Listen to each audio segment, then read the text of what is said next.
The bureaucracy just keeps growing and more undermines the will of the executive that it's supposed to work for. So how do you actually, if you get in there, wind down the bureaucracy, get it right again?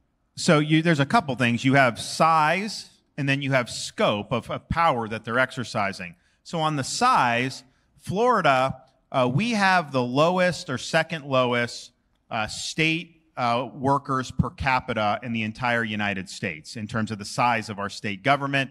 The amount that it costs for all our state employees per capita is like half of what it would be in like a New York or California and all that.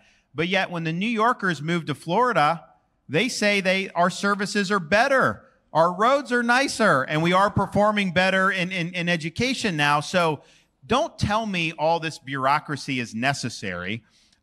They've increased the agencies by 50% since 2019. A lot of that was COVID, and then they locked it in at higher levels. Are you trying to tell me if we went back to just the size of government we had 5 years ago that somehow that this would be bad for the country? Are you 50% better off as an American? Of course not. So there's so much of this that is grossly excessive. So we're going to do things like reduction through attrition. We're going to empower the secretaries, to be more aggressive at laying people off. We're going to issue a directive. All DC footprint for the agencies needs to be reduced by 50% because you've had so much of these people consolidated in DC and all that. So that's just, the government is too big and we need to reduce its size. But then what's more ominous than even that is the scope of power that they're exercising, because it's not consistent with the way our Constitution was designed. The Founding Fathers designed 3 branches of government: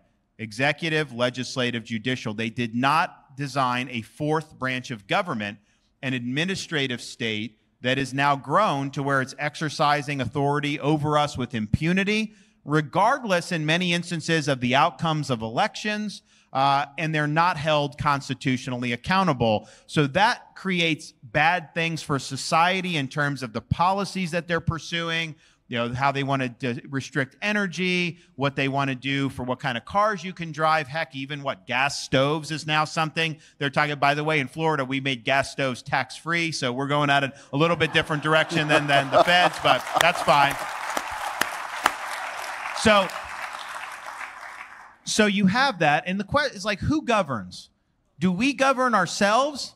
If we govern ourselves, that means that the things that affect your lives are voted on by your elected representatives, so that if you don't like what they're doing, you can show them the door. When it's done by nameless, faceless bureaucrats who will never stand for election, they're exercising power without proper accountability of we, the American people. So we need to return the government back to we, the people. And so you look at things like weaponization of the DOJ, FBI, IRS. The founders would have predicted that this would happen. When you have power accumulate and it's not being held constitutionally accountable, human nature being what it is, they are going to abuse their power. This is not something that they would have thought was unforeseen. And so you got to go in on those agencies, Republican and Democrat. Now, the Democrat presidents can accept it because they're going to do their bidding, but all Republican presidents in our recent lifetime have accepted the canard that the DOJ and FBI are, quote, independent.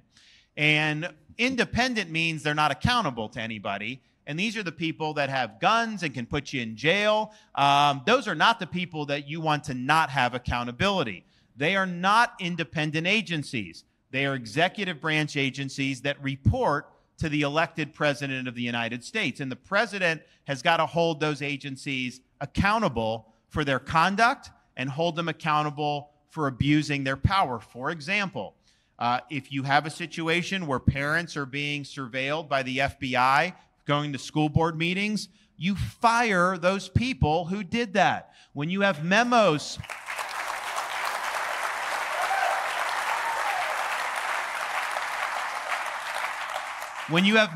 circulating that are identifying traditional Catholics as potential terrorists, you fire the people that were involved with doing that. When you have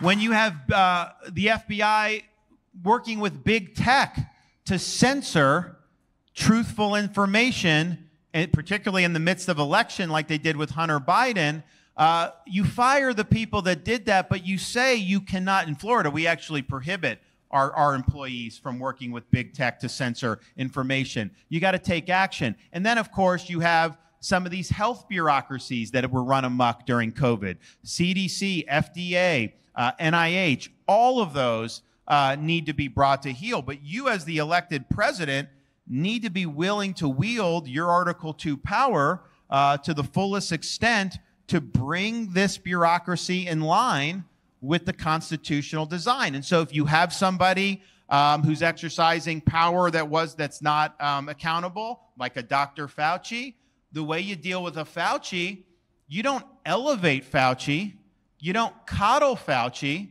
you bring him in, you sit him down, and you say, Anthony, you're fired. That's what you do.